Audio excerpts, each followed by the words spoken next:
Hello there. Welcome back to Nerdier Things Live, where we break down and discuss all the nerdy shows that are coming out.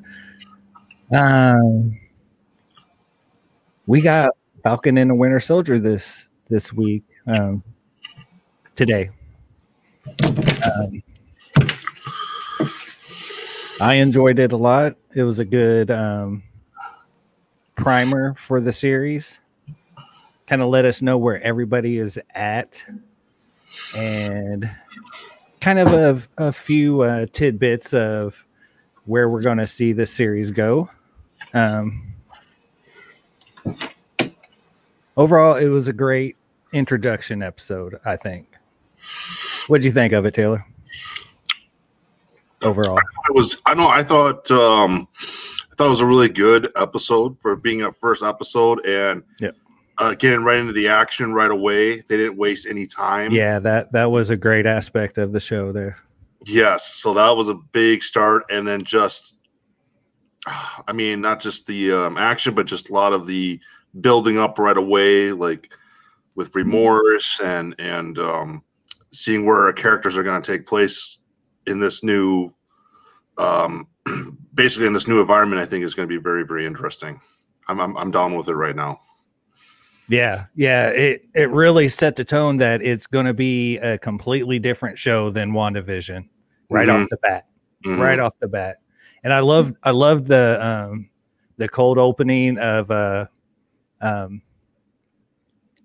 Falcon, Sam Wilson ironing his shirt and getting ready and hearing the flashback words of Steve asking how it felt, and then his response of, it feels like someone else's.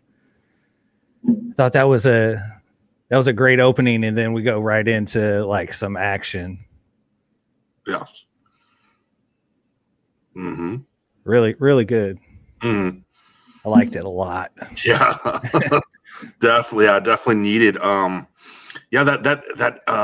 especially when they get into the action right away, I was like, this is, I don't know, like it just felt very great. It felt, maybe it's just something that we all needed to see with this action sequences right away in the beginning like that.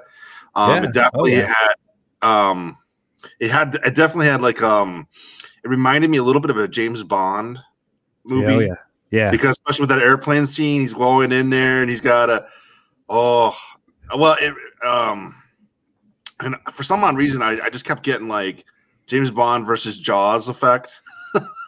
Because the character Jaws from James Bond, so like kind of like that, and he just goes out the way he goes out the plane, and he just starts shooting Falcon. A couple of those guys shoot Falcon with the parachutes or glider, whatever you call those. When I thought, man, this is just great. Way to go, way to begin this episode. It just was. And even like the way when they get out of the first plane and the bad guys are using those gliders, like the way they were just ducking into the helicopters, everything was just so smooth about all of that. Yeah. And like, I was watching it the second time and I was like, did they really do that? Do you think they really went out there and hand glided, have some stunt people out there hand gliding? I think so. I think so. I mean, they might have like had them go off a green screen or something a little bit, but I mean, for the most part, I gotta believe that they were doing a lot of those stunts. At least the stunt doubles were.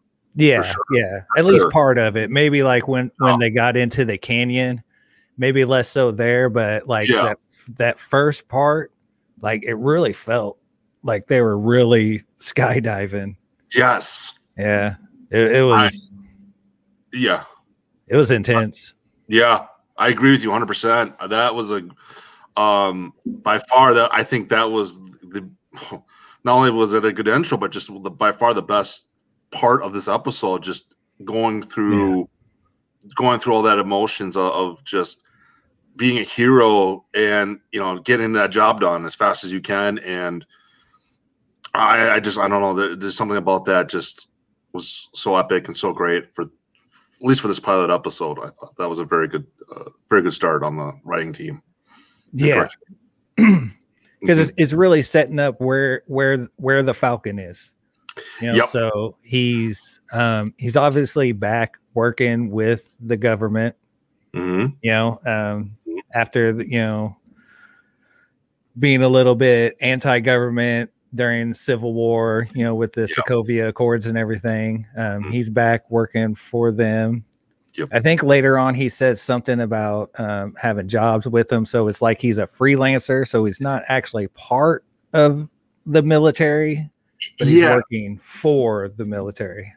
Yeah. His department, I believe, is the air assault or air strike department. So that way he could keep himself flying at all times, basically. Right. Like that is what they called it, or whatever, like that in the episode when he was talking to his I don't know, is it like his soldier friend in the Torres.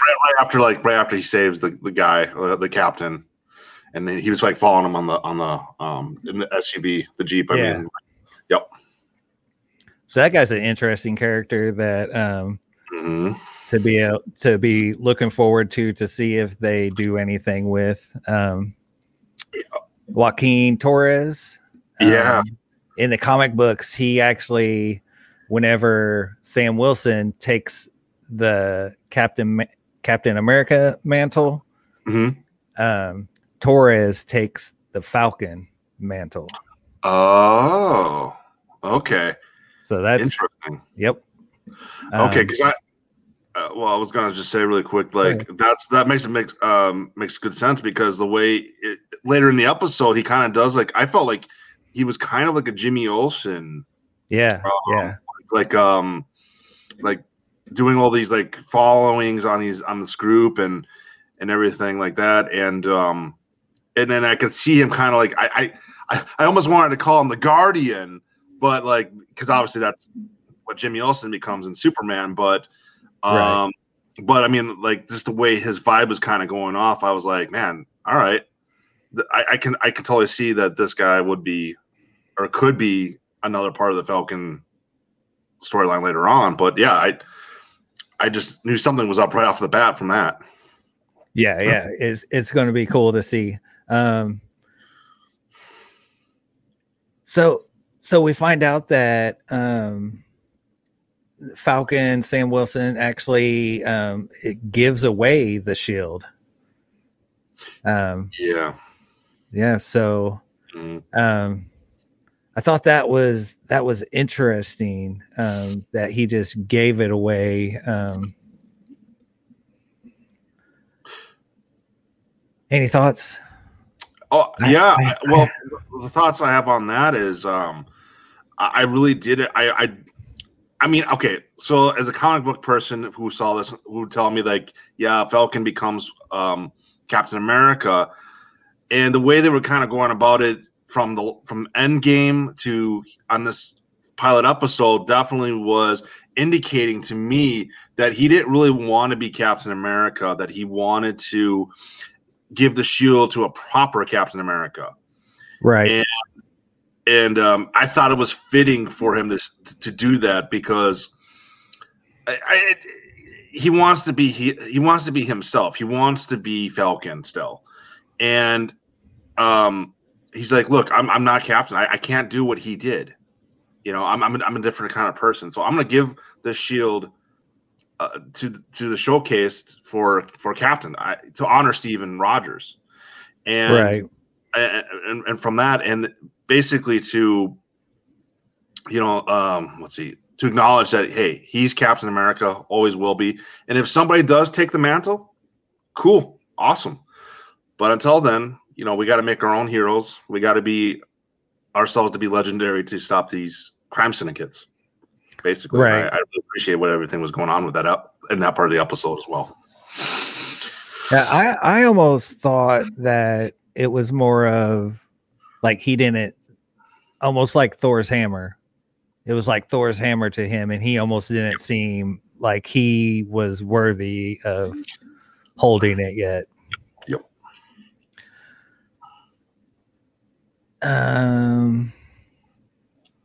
Not as good to notes this time either.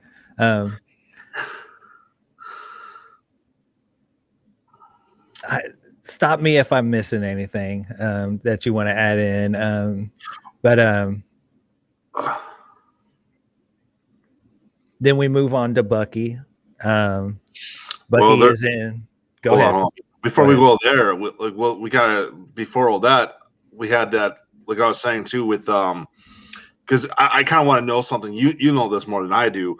So with the soldier and Sam, before he donates the shield, they had a good conversation, and gosh, I've already forgot the place's name. Something with a T. Tunisia. Tunisia, thank you. Yes, and they're sitting there. He's fixing his Red Wing. Red Wing. He's fixing, and the partner comes in and he's saying good job, and well, I can help you fix. And he's like, no, I got this. I know how to fix all this. Oh yeah, okay, yeah. With all the bugs and everything. And what I thought was interesting is on his phone is that he shows a red handprint, and he's talking about this new organization that these guys believe in, this manifesto, believe in this unity. Yeah. And it was an interesting point of view, like how they were explaining all that. But I'm not too familiar with the group though, so I was kind of curious about your input on the group that he's mentioning here. Okay, so they're naming the group Flag Smashers. That's right. Flag Smashers was actually a character who led a couple of groups. I think the main one was a group like called Ultimate, and their main thing is that they want like one world, no nations, anything like that, because they think that causes a lot of the strife in the world, all kinds of war and stuff like that.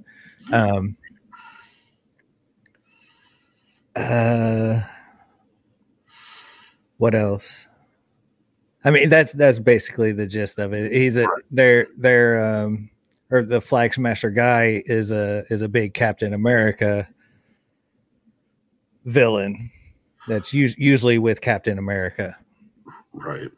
But they're definitely throwing a twist on it. I do like how, like, because everything changed so much in the last I guess 7 years, if you think about it. Everybody got blipped out of existence, and then everybody got blipped back. Right. And from that conversation with them, I guess these group of people liked how it was whenever everybody was gone, and there was there wasn't, everybody was kind of pulling together to survive through the blip, and they weren't really worried about nation states and everything like that. Right.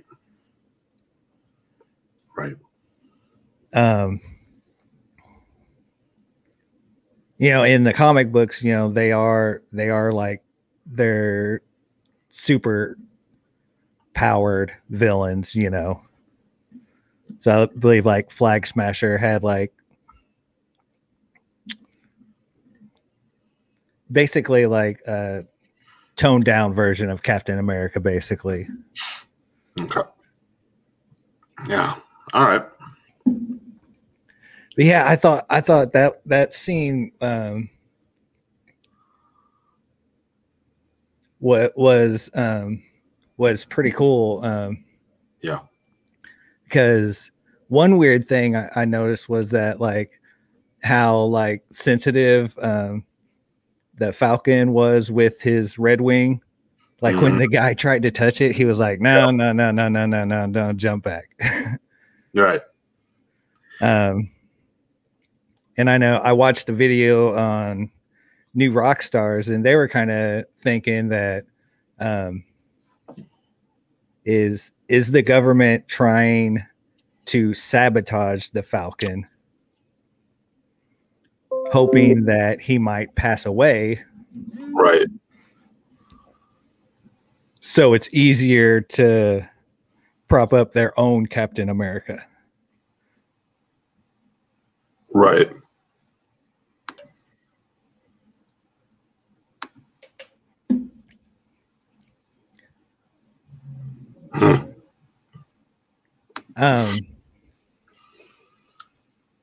Was there anything else before we get to Bucky? Yeah, so going before Bucky, but after the talk situation, they so right after he donates and has that nice speech about Captain America. Oh, was that all before Bucky? Okay, all right. Yep. Then they show then they have him talking with Don Cheadle. War Machine. I forget his name. I'm gonna go by his original War Machine. Yeah. And they were having a big conversation about talking about Captain America and why you know wishing it in a weird sense he was wishing that he was Sam was captain, but they were having very good philosophical. Yeah, and like I was saying before, that scene, you know, with War Machine, that's kind of where I kind of got this sense that like Sam almost didn't feel worthy of the shield. Yeah. I did think that was great having Don Cheadle in there first episode, you know, getting this connectivity to the greater MCU universe. Yeah. Right. Yeah, I agree with you. I thought that was that they needed something, and I thought that was very, very cool because you've got him with you know coming off from Iron Man and also being from the Avenger movies with him and just kind of giving them that last moment with kind of feeling like after Tony and after Steve, that I mean it was just kind of a nice little reaction with each other, kind of being like buddies again for a little bit and just kind of like, hey, all right, if you need me, call me, that kind of thing. Yeah. That I don't know. I just really like that. I thought that was very yeah, and I like that too. I hope we get him pulled back into some of the action. Yep. Well, maybe we'll see him in a suit. Yeah, definitely. At some point, maybe he'll get a War Machine. Get us all ready for the War Machine series. Yeah.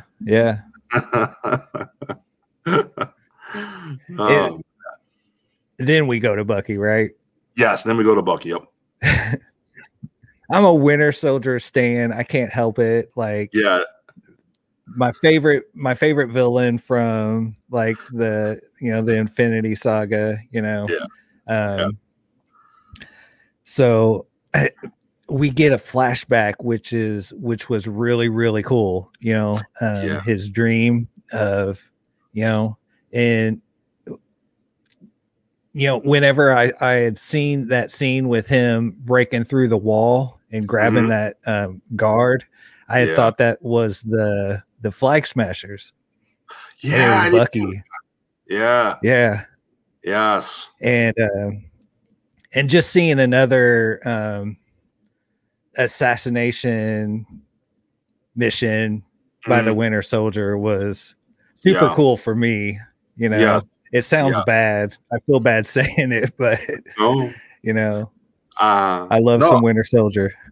No, that's the reason why I liked it too. It was like it's intense this way because seeing that as a flashback, 'cause I'm like, especially when he had his long hair again from the Winter Soldier movie, Captain America Winter Soldier, I should say, and having his hair long, and because I knew something was up because I'm like, when I'm seeing him with his hair long again, I'm like, he didn't grow his hair back again, no way, and he's going around, you know, blasting these guys up, and then he's like, and then he said Hell Hydra right when he killed that one dude, and I was like, this has got to be a flashback or something here, and then and obviously that the poor Asian guy. The young Asian young guy that was trying to get in his room, and then he's like, I didn't see anything. And Winter Soldier he didn't hesitate. He pulled out his gun and he shot him. Like Yep. Like no hesitation when he was at.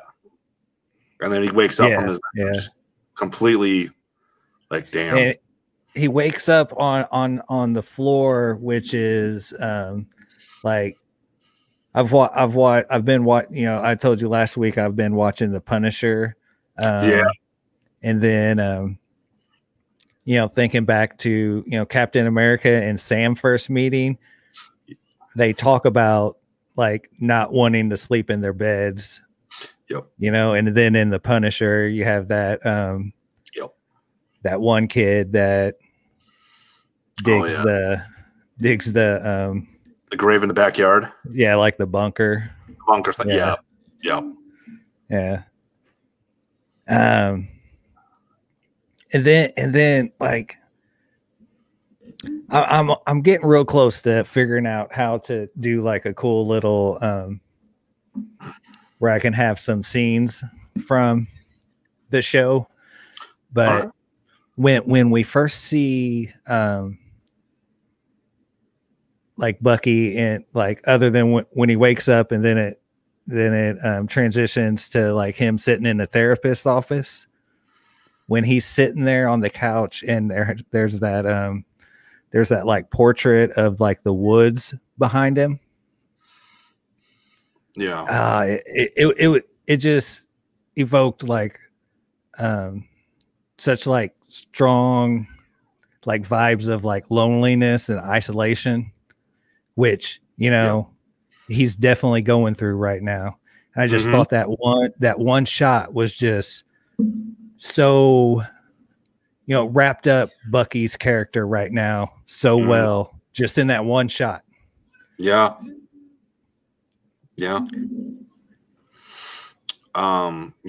So right after that, it cuts right to him talking with his therapist. And you know what though? I enjoyed that scene because while they're both, you know, she's like, cut the crap, you know, all that kind of stuff with him. He's like, yeah, there's stuff on that paper. It's passive aggressive, doc. It's really funny because like I didn't really expect the comedy of the show to be coming from Bucky. Right? You know? For sure. But you know that's the one part is when she's going with him about the rules. Yeah. And at one point I thought he was going to give her a BS comment because with the car scene and the ex Hydra lady who's governor or whatever she was in her state something, and I think she's trying to scare Congress lady. Her Congress, and he's trying to scare her. But I thought one moment when he pulled up when she pulls down the window or has her pull down the window, and he's like, "Hey, remember me?" And I thought maybe at one point he was going to whip out the gun and like, you know, like do a crazy, and then kind of ignore the 3 rules that the psychiatrist was trying to give him. And I was like, whoa, it's going to go that way too. Okay, that's going to be interesting. But no, it doesn't though. But I mean, at that one moment though, they kind of have you going like, oh, is he going to, you know, kind of disobey the 3 rules? But no, he seems he was on track. But I mean, it was just has that moment of like, oh, okay. Yeah, it's cool. And I like his list also. Yes. Yeah. So it seems to me like I don't know. I feel like there's 2 different lists. I feel like there's a list for like people like payback because this Congress lady, like he had like fed some information to somebody to get her all caught up. Yeah. And you know, because we see whenever he's leaving, the cops are pulling up on her. Right. And I feel like he has a list for like, I don't know how to, like a fuck you list. Yeah. And then like an apology tour list. Yeah, it did seem like that. Well, I hate to say this, but I mean, it reminded me a little bit of, I mean, it reminds me of real life too, when you want to write a list down of names and all that, but it also reminded me a little bit of Arrow a little bit because with Oliver Queen, that's what he first did is he had to write down a list that his father was associated with. And so that's what kind of reminded me of that kind of that little like back and forth going to that, you know, like I got a list here of the people who wronged me, and I'm going to get, you know, justice or punishment basically on these guys. And it's a cool like in a kind of cool opposition way to Cap's list in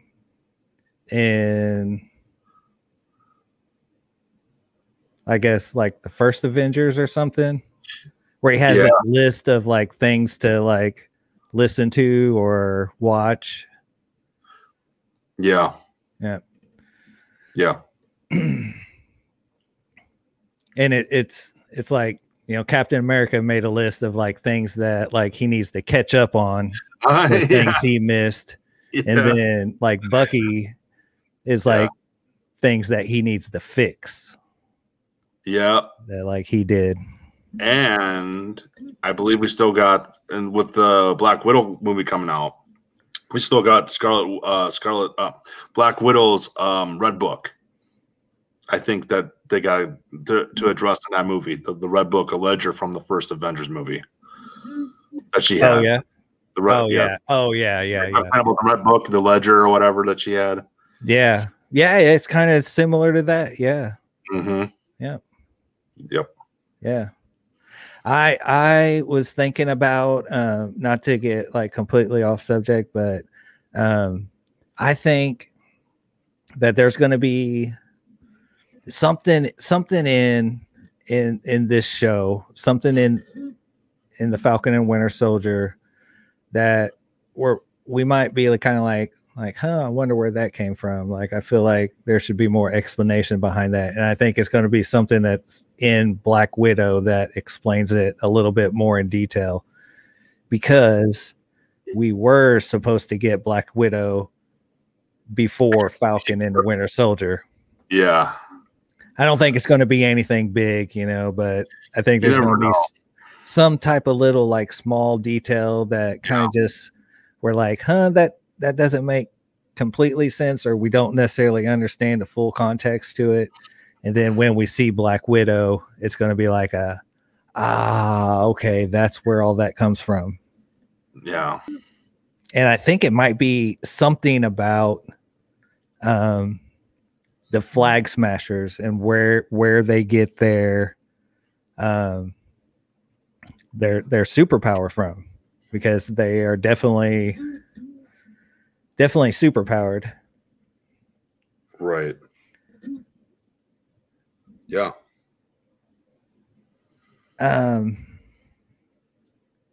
So what's next? Well, then right after that, he goes and talks to the old Asian guy. Yeah. And to it's about the trash cans, and then because the other guy, his neighbor, like threw his trash in the old man's trash bin, and he was like, "No, I'm not having it. You can't do that." And that's when Bucky comes up and is like, "No, it's all right. Just we'll work this out here." Yeah, we need to go to lunch, and that whole like, not to get into the date, because I like the date also, but him like staying in touch with the father of this kid that he remembers murdering, you know, it's just like he can't even like reach out to people that, you know, don't know or don't have any type of affiliation with like his guilt, you know, like he's making friends with the father of a kid that he and like he's keeping himself in that guilt, you know, in that remorse of, you know, everything that he's done. And it's almost like he can't escape, you know. And I think the psychiatrist said something like to that point, you know, saying like the only person he had called was her, and that was sad, and he's ignoring Sam. Yeah. Oh, it's great. Yeah, no. Yeah, she's like, you don't even have 10 friends on here. What is this? Yeah. Oh, yeah, no, that was something. But yeah, no, so like after that, throwing both the trash stuff, he takes the old man to go to the restaurant, and then they had a good conversation, and about like he was talking, well, not really a good conversation. It started off like decent, and then it goes into about his son, and then that's when Bucky gets kind of like emotional. You see that he's trying to withhold tears, but he's kind of tearing up. He's feeling guilty. He's feeling bad there at this moment. And then the old man like says, "Oh, whatever," and then he kind of tells the Asian woman, "Hey, you free for this guy tonight?" He's like, "Why would you do that?" Which is just a great like it reminds me of did you ever watch How I Met Your Mother? A little bit, yeah, I'm familiar with. You remember like what's it, Neil Patrick Harris's character would always do, "Have you met Ted?" Yeah, have you met Bucky? Here you go. Yeah. Mm-hmm. Yep, totally could see that. Yeah, it was a great moment there. And she's like, I'm free after 10 o'clock tonight. Oh, it was great. Yeah, and just kind of going back to like him getting emotional when the guy's talking about his son. Like I just got to give props to Marvel for casting all these people in the first place. Anthony Mackie, before he was Falcon Winter Soldier, was, I can't remember anything that I had seen him in before that. And since then, he's been in a lot of good stuff that I have enjoyed. A couple good things on, he was in like season 2 of Altered Carbon. Yeah. He was in an episode of Black Mirror. That's right. And that newer show, Into the Wire, or that new movie that came out. Wire, something like that, or Wire. Yeah, I can't remember what it's called, but he's really good. And then Sebastian Stan, like right in that moment, I was like, man, he's killing it right there. Yeah, no, he's a talented actor. Sebastian Stan, before I get more into the, I know it's a little bit off, but he also was in the movie, the Tanya Harding movie. I haven't caught that one yet. He was actually, he plays a different kind of a role, but he still did a really good job. And Margot Robbie as well. It is a good watch of a movie. That's right. That's why I've always wanted to watch it, but I don't know why I haven't. Probably a lot of things. I mean, but yeah, if you get a chance to, I recommend that one, and I also recommend with Mackie, one of Mackie's movies with Frank Grillo, the one I think it was on Netflix. I just keep forgetting that stupid title movie, but that one I do recommend you to watch because that is a good movie. I liked it as well. I can look that up maybe really quick here, but let's see, because I thought that was a. I just keep forgetting like it's the title.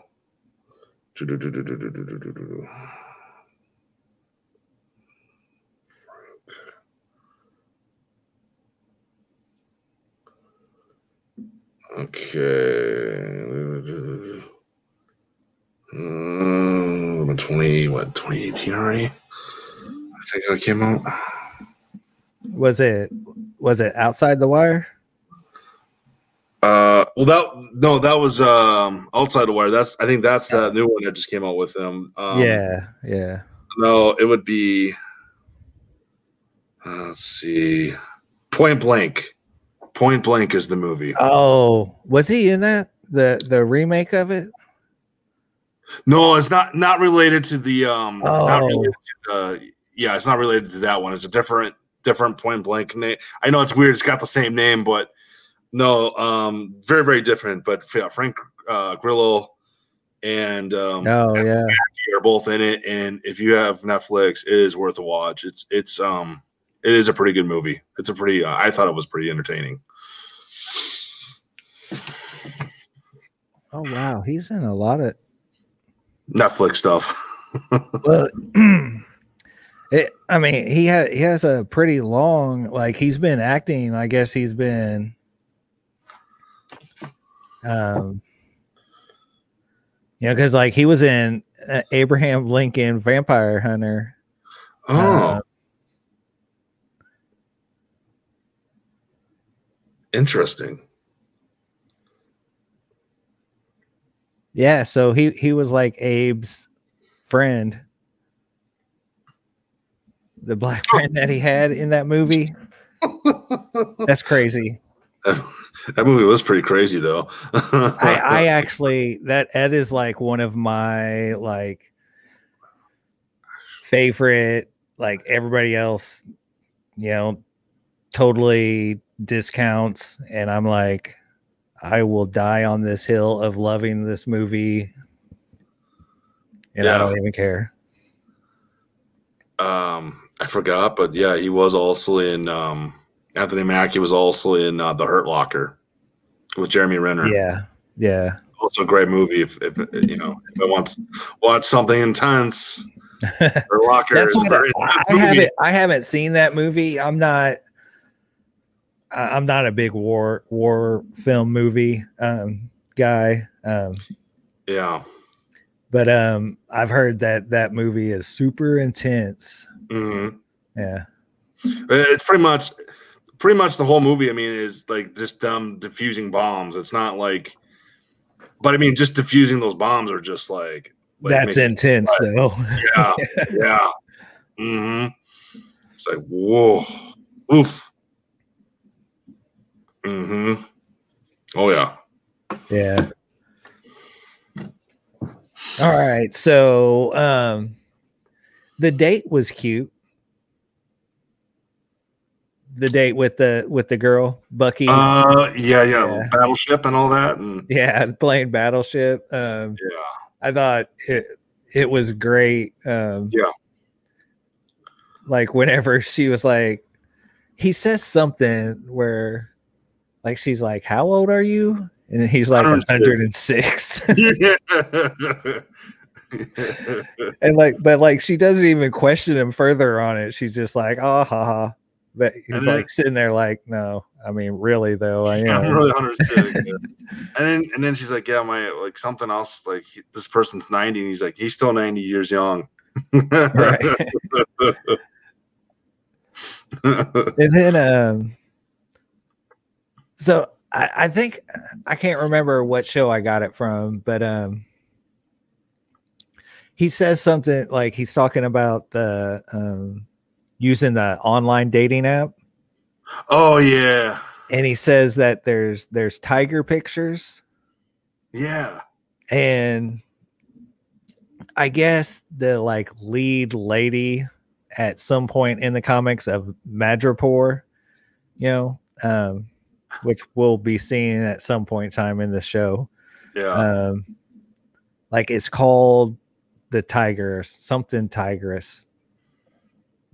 I completely forgot what specifically it was, but I think that's just like a loose link. Oh, okay, gotcha. I was wondering about that because I was trying to figure that out too, my tiger stuff. Yeah, because I didn't understand it either. I was like, why is he talking about tigers? Yeah, like tiger gifts. Yeah, I don't. I don't know too many girls that want to give me that many pictures. I would have been like, well, I could see like maybe like cat videos or something or cat pictures that way. But yeah, the way they said that, I was like, okay. Yeah.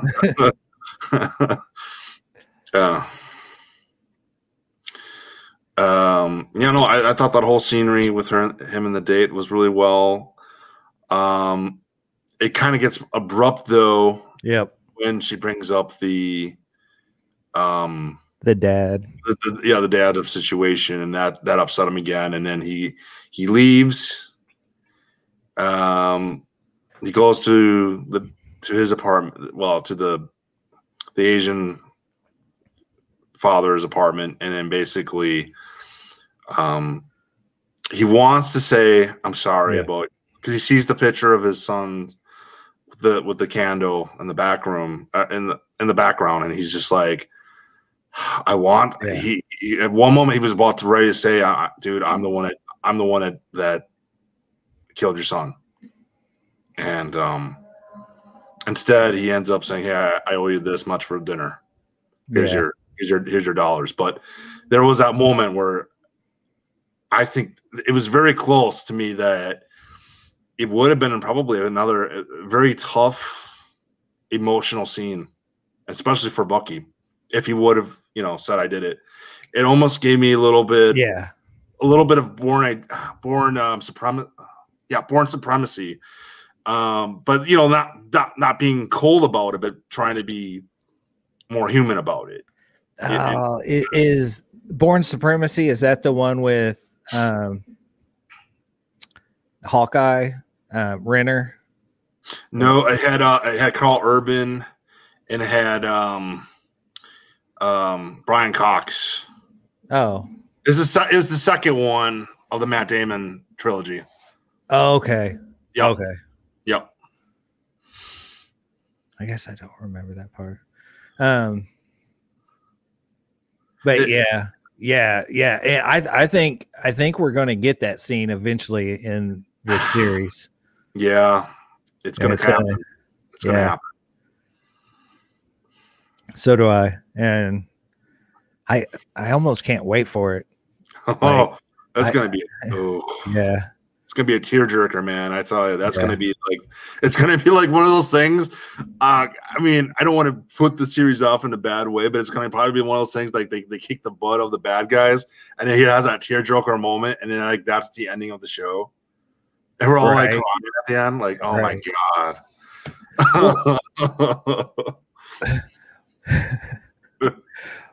Well, okay, let's finish. Sorry, It's all right. Oh, it's all right. We'll get to that. I'll hang on to that thought. And then we get then we visited Louisiana yet? No. Okay. Yeah. Well, we should have technically before the girlfriend meeting up, but yeah, Louisiana comes into play. Okay. And he's going into the docks, and we see all the boats, and I could be wrong about this, but it has his mom and dad's name on the boat, I think. Yeah. And then they're introducing all the characters around him, and they also the big one was you see his I think his niece and his nephew, and then his sister, and then they're having a heart-to-heart moment about selling the boat and about life after the blip at this point. Yeah, and I'm so happy that we're getting more of the the ramifications of the blip, on normal people, not just like on like the superheroes, but kind of like in WandaVision, we saw the desolate town. Everybody was kind of just still in shell shock, and it continues here. We see that the Falcon's family is struggling, and she says it like you don't know what it was like to try to survive through that time. Mm-hmm. I got us through that time. Yeah. That was Yeah, that was some powerful stuff there. I was like, man, I didn't expect it to be like that, but I mean, hey, it needed to happen. You need to have like an emotional scene. You need the humanity scene, and yeah, I thought that was very well written there. I thought that was there's a little bit of a fun smirk at the end about that part because then Mackey's like, no, I'm gonna go get the money for it. I don't care. I'll get a loan for this. I'll keep the ship alive. Yeah. You can sell all you want, sis, but I know you're doing right for the kids, but I'm keeping the boat. I don't care. We'll get that boat fixed. Yeah, so I thought that was again a very, very good scene.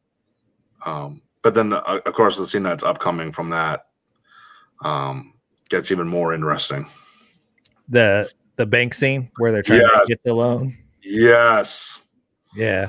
I thought that scene, I mean, I get it. It's going to be a reality check, but I mean, that's kind of how it goes. I mean, yeah. And like, just to, build on what I was saying earlier, it's just further proof that, life is not back to normal, even though, the blip, everybody was a blip back, and everybody, and they won the battle against Thanos and everything. Yeah. But the world is still kind of messed up. Yeah. And it's sort of retro, like or meta, I guess you could say now, because technically this came out, or this show was coming out before COVID. Yeah. Or sorry, I don't know if I should, but before the interesting thing. And what's interesting about it is like they're even though they're coming from the blip, it still comes across like it's coming with reality, with everything, with the banking, with the way the world is right now, with the whole unity and all that stuff. And I'm just like, it's yeah. Yeah, I'm curious how they're gonna play it on the show, though. I guess that's all I'm gonna see about that. No, I think that's a great comparison, because you think, just like, he says in this statement, like, well, you haven't had an income for, or like he says it's all over the place, and he was all like, over the place, yeah. Well, I've been gone for 5 years, and then if you think about real life right now, someone who might have, been furloughed or lost their job completely. Yeah. They're going to go back into, once we get back into, at least semi-normal life, and there's going to be a gap there, Yeah. And yeah, I think that's a very good call. I didn't even think about that. That's a nice correlation there. Yeah. I think it all happened, coincidentally, but that's a good thing about art, though. You can, there's always room for interpretation, Yeah. I was like, wow, this is really hit. That bank scene really hit me home. And not only just going about the paperwork about like, yeah, well, I've done this and this, and that, does this count? Like, well, yeah, but it's still over the map. And then he asked him about the Avengers, and he's like, no, we did that out of the goodness of our heart. We didn't actually. Stark would maybe, give us a little something, but it wasn't like enough for us to basically, I guess, like, have everything else individually. It's just kind of like for food or clothes or something like that. It was, or for a tech gear material. Yeah. So but it just seemed like that guy was a douche, the banker guy. Because like he says no, and then he says like, but could I get a picture of you with your arms spread out? Yeah, well, even before that, he gets a picture of him, like, oh yeah, I was with you, and then he like takes a picture with him. And then he still wanted to get another picture after the hard pass. I have to give you a no. And it's like, really? Come on. Jeez, he just saved your butt, for goodness sake. I don't know. Oh yeah. I was a little like, I don't know. How much is really giving him a what would have been like a $14,000 loan, $50,000 loan just to fix a boat?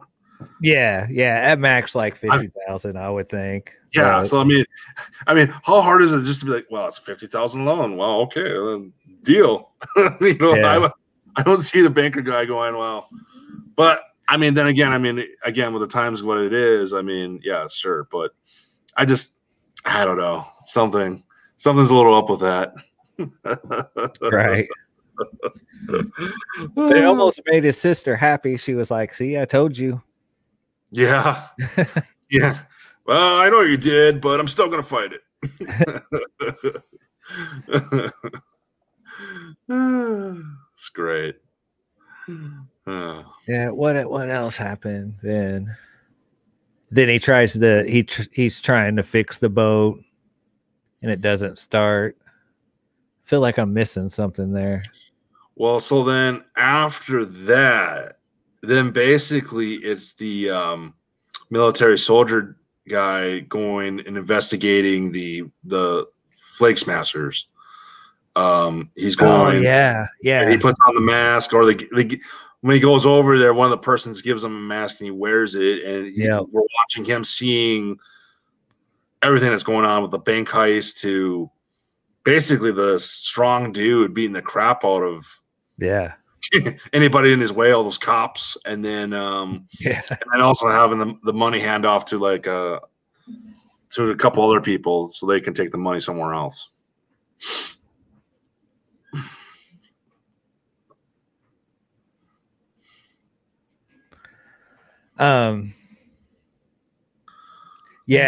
It's funny. Like something I watched was like, if those bags are filled with money, it's they always do it. And like if they were literally filled with money, like they would be so heavy. Mm-hmm. Like they would be super, super heavy. Yeah. And I will say, like some movies do a good job about like portraying the fact that those money bags are usually really, really super heavy. Yeah. It's funny just because like they brought this up and I'm sitting here like, well, they're like super strength though. Yeah. So it doesn't matter. No, it doesn't. Because for them they were like the way he handles gives the duffel bag to the other two people. Right. They have to be super strong right then and there. Because obviously he wouldn't trust the guy who was just weak and like he kind of like, I can't lift this bag, So they had to give it to somebody obviously that has the strength and formula in them, I'm assuming.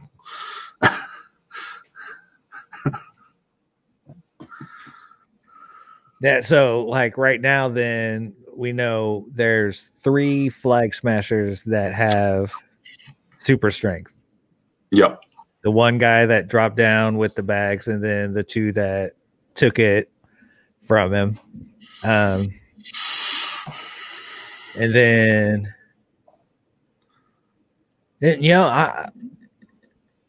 the first scene with the Torres guy, Falcon's little buddy, buddy, kind of made me like sketchy of him almost, because mainly because Falcon was sketchy about him touching his Red Wing,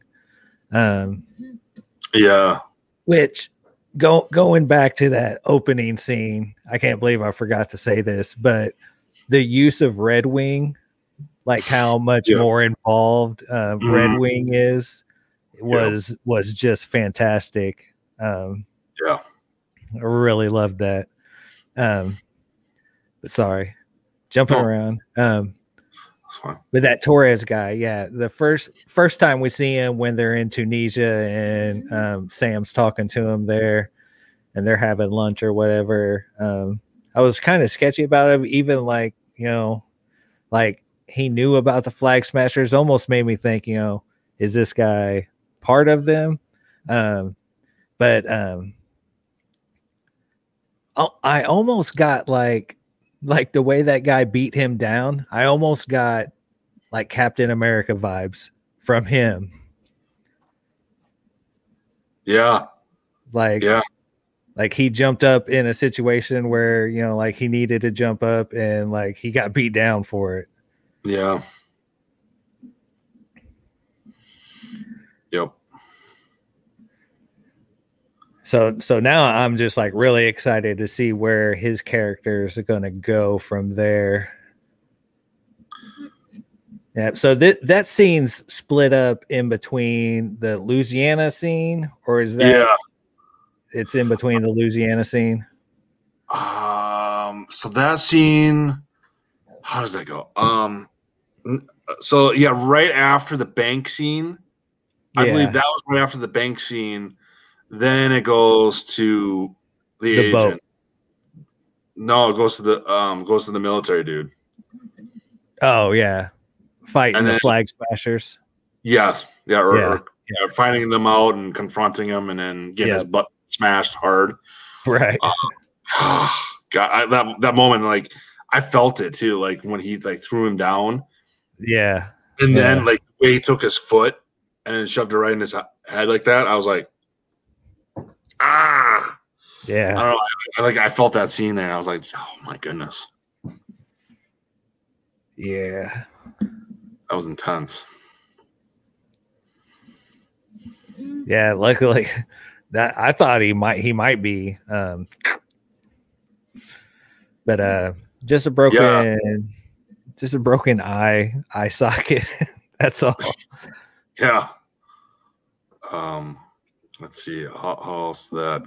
So yeah, so they leave him knocked out, and then after that, I want to say, yeah, then it goes back to Sam, I believe, at this point, going on the boat and being upset from everything and trying to, like, I think that was what you were trying to say, was trying to fix it or try to start it up. And and he was trying to fix the boat. Then he gets the message from Torres to show him all of the footage and everything from it. And there's one part where like Sam's about ready to say something, but then he like stops and like Torres is kind of like, well, what were you going to say? And he's like, I'll keep you in the loop. Like, I'll tell you later if it's pertinent. Yeah. And I think I wonder if, you know, this new guy that we get introduced at the very end of the episode, is he a super soldier? Does he have super soldier serum? Mm-hmm. Is that how all these Flag Smashers got their superpowers, from a super soldier serum that may have been stolen during the blip when everything was, you know, less guarded and everything? Right.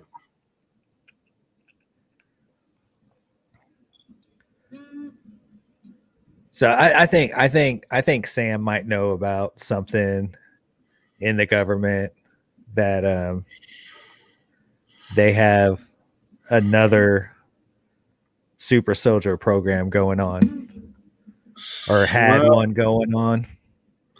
Yeah, I don't really know if Sam's probably skeptical of what's going on. That's what I'm assuming. Yeah. I don't really know, because we don't really know at this point really like who's got what at this moment. Yeah.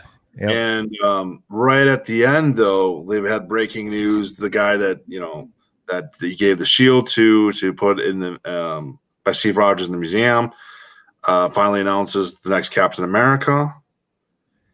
And I gotta say this though, when we see his face, it's Wyatt Russell, and man, did he look like his dad?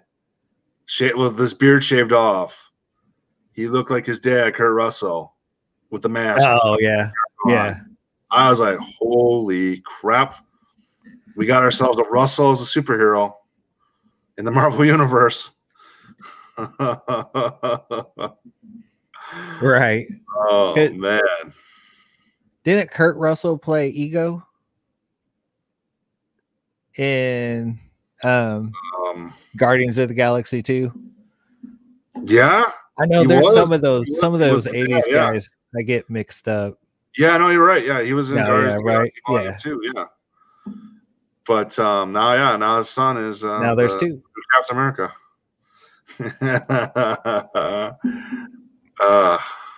But it looks like Sam is disappointed. Like, yeah, yeah.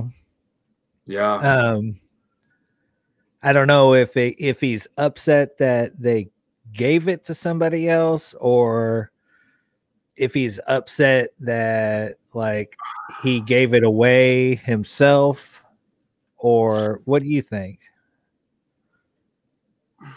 Given what we've seen in today's episode, I'm going to go with he was upset right now because they gave it to somebody new.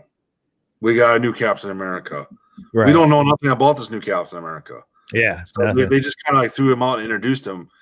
And I could see Sam was very upset. And I'm thinking that's what he's upset about. It's not so much that right now, it's not so much that he's not taking the mantle. It's the fact that there's somebody else already coming in and taking his mantle. And it's not Steve Rogers. And I think that's what's upsetting him the most at this moment in time. Yeah.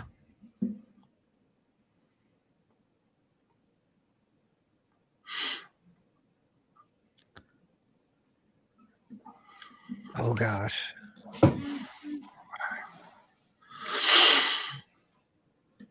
I forgot what I was going to say from earlier. I should have said it. It had to do with U.S. Agent, though. Maybe it was like the super soldier serum thing. Like, do you think he's a super soldier? Do you think he's just a regular guy? Do you, like he did have a gun on his hip? Yeah. Well, he might just be a guy that somebody in the government really liked, and obviously has must have like this high persona that they felt, well, we'll give him a promotion, and the promotion is be Captain America. And so I'm thinking that's probably what it is. I don't know if he's got the super serum in him, and it'd be very interesting. But I could definitely see, I've been fooled by Marvel so many times with these shows. I feel like I could say right now, I'm going to say maybe he doesn't have the serum. Maybe he's just a random, regular Joe dude. And that's what's going to make it interesting as well, just to see how well he fights and everything. You know, see how well that he handles against these super soldiers.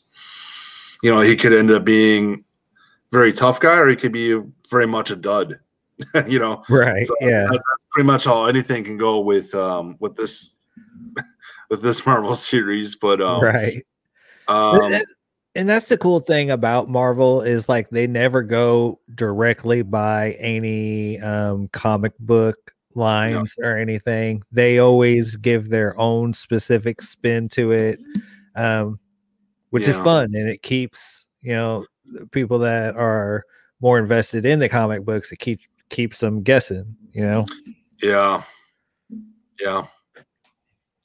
I think as long as they do it also a little bit I'm trying to say this in a correct way, keep the honor from the comic book to the script, and you know, it's fine to have their own vision. I get that. But as long as they keep it somewhat close to the story of that comic, I mean, that would be super cool, especially with those characters. They have to kind of do, but yeah, they can definitely put their own spin on it, sure. But I mean, as long as they keep it somewhat close to those to the comic version, I think that keeps some of the guys very happy. Let's put it that way. Fans happy. Yeah. And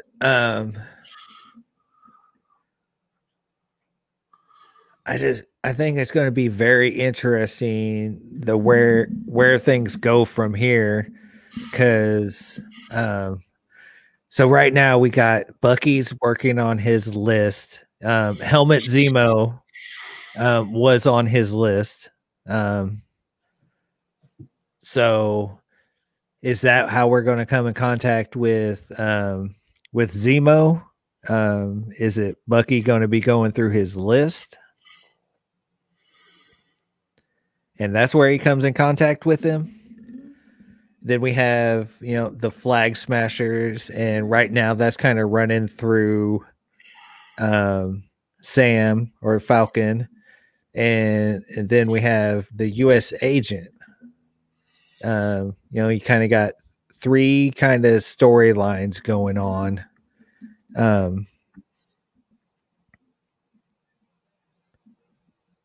And it's going to be interesting just how this all plays out, because we know at some point in time, Falcon gets the shield back from U.S. agent.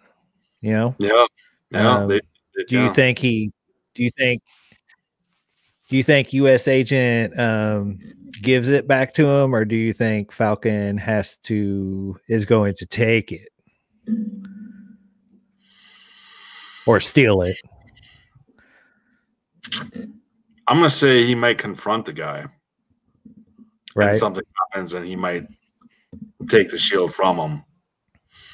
I'm thinking that's a possibility at this point in time. I could be wrong, and I don't really. I mean, honestly, I don't really know. But I mean, if I had to guess, I'm gonna say he's gonna confront him, because, again, he's got that mentality towards Steve Rogers. So, and again, not having Steve Rogers being Captain America and this other guy coming in being Captain America, it's going to be a big question mark on Sam's head right now. And I have a feeling that down the line he's going to have some confrontations with both the government and with Captain America guy, and I think that's where it's going to get interesting for him and the government. And then I'm assuming that's probably when Winter Soldier will maybe team up with Sam again, kind of get that back in a little more. Right. You know, get those 2 guys back together again. I think that's what's going to happen there. Well, we'll see. We don't know yet. Yeah. There's really not much. I had heard. I think that there's only 6 episodes in this series. Yeah. And I understand why they didn't release 2 episodes for that fact. I kind of wish there was 2 episodes, though. At least 2. I did too. I thought so too. I thought for sure it would have been a 2-hour day today for 2 episodes at least. But yeah, it was a little bit that they didn't. But maybe that what they'll do for the last episode, maybe they'll do 5 and 6 together. Right. That's my hope at least. But I suppose they probably don't want to do that. So I don't know. Yeah, because this really felt like just like the opening scene to a movie, to a bigger movie, you know? Yeah, that's what it felt like to me. It's just kind of putting our main characters, where they're at right now, and then introduced some antagonist. Yeah. Yeah.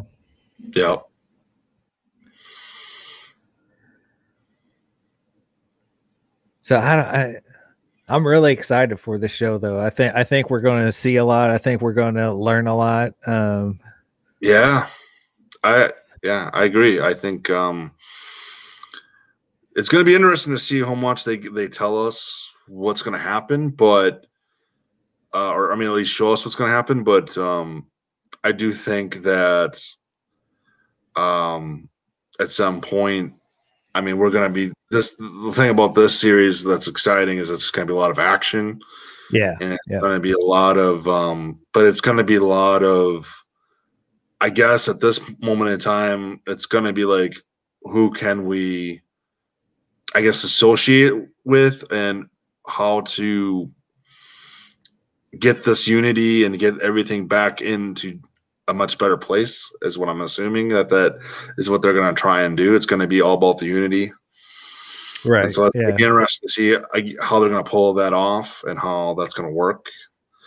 So yeah, I'm excited for the show. I'm hoping that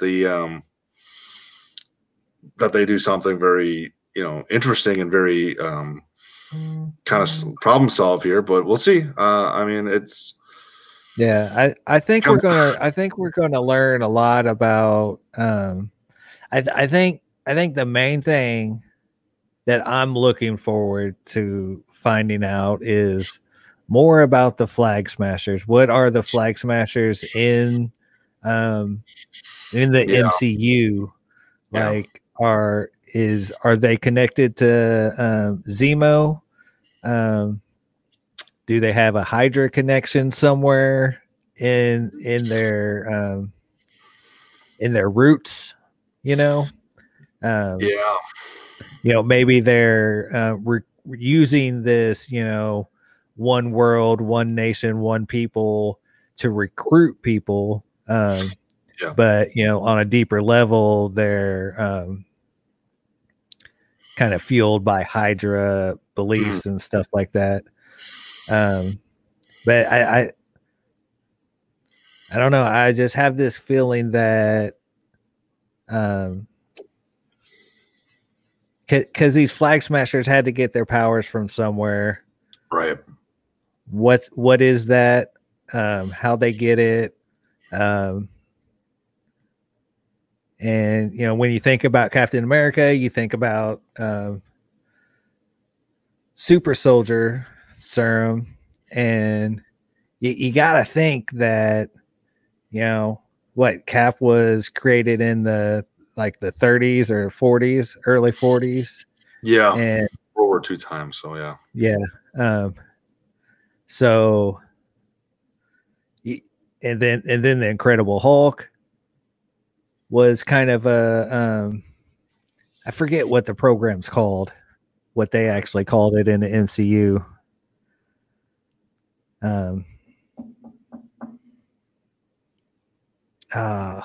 Soldier Enhancement Program or something. But anyways, you know they're going to continue to try to reproduce Captain America. Yeah. And what's his name? What's his name is still out there, that general guy from the Incredible Hulk. Jim or Thunderbolt. General Thunderbolt. Yeah. Ross. So he's Ross, still Ross. There we go. He's still out there somewhere, He hasn't died or anything or went to prison or anything. I think the last time we saw him was in Civil War, right? Yeah, I don't remember. Yeah, they didn't show him in Infinity or Endgame, so I'm pretty sure it was Civil War, and then we're gonna see him in Black Widow. Yeah, as a younger. We'll find out. We'll find out a little bit more. Yeah. Maybe. See, that's why I think there's going to be a super soldier serum enhanced human connection between Black Widow and Falcon Winter Soldier. Yeah, there's possible. It's a possibility. Yeah. But we still got yeah, we're only on episode 1. Yeah, I know. Well, yeah, that too. But I mean, it's also like, obviously Hydra's got something to do with stuff. But again, I don't really know. I don't know if Hydra would be really the group anymore, because they're kind of disband. Yeah, they're there, but they're disband. So it's like, I could still see a couple of them like continuing the work. Yeah, but I also see them like, oh, screw it, we're on our own, we're all doing whatever now. And then and then you've also got I guess any other group could come in, and I guess if they're selling the serum, that they can just get the serum off the black market and basically enhance themselves and form their own group as well if they want to go that direction. So yeah, I mean, everything right now with the serum is so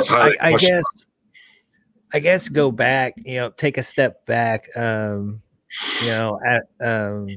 you this question. Do you think that's what's going on with those Flag Smasher people? Do you think it's super soldier, or do you think there could possibly be mutants, or some type of Agents of S.H.I.E.L.D. isn't canon anymore, but some type of inhuman. What do you think?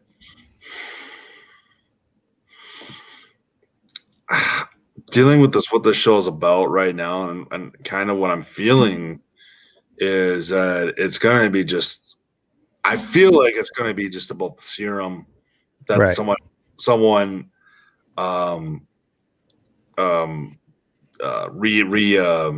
don't want to say enhanced it, but just remultiplied basically. And somewhere along the line, someone is injecting them with some type of serum of Captain America, and I can't think of it as Winter Soldier material, basically. Yeah. That's what they're going to keep doing, and I think that's what the premise of the show is.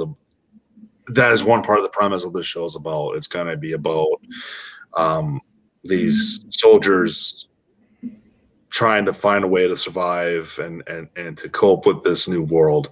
That's basically what I'm kind of getting those vibes. It's like a Punisher kind of part 2, but reality. Right. I guess I want to add to that. That's how I feel of this series right now. I mean, everything could change. I mean, by the second and fourth episodes, So, but just gathering what I've seen right now off this first episode, that's kind of what I'm leaning towards against. Right. I agree with you. Yeah, I'm not really, as much as, again, I would like to see X-Men in the future, but I mean, I don't really see X-Men again and not really showing up in this show. But stranger than fiction, things have happened, so who knows? Yeah. But I'm gonna say my parts of mutation and Inhumans at this point is kind of off the table for this series. I'm not saying it couldn't be, but I'm just saying it's off the series right now. Yeah, I agree with you. I still am holding fast, that, the first time I think we're going to see a mutant, at least in any long duration, is going to be, it's going to be a movie. It's going to be a movie theater experience. Yeah. Yeah. But is there anything else about this episode? It's a really basic episode. It's a good episode. Yeah. But we're just kind of, checking in and seeing where Bucky and Sam are, Yeah. at this point, and we're just getting a feel of where they're at, Yeah. And, Yeah, I agree. That's pretty much the whole first episode is just the intro for both those characters and what's to come, basically. And I get so excited for episode 2 and see what's coming up next with it. And we'll see.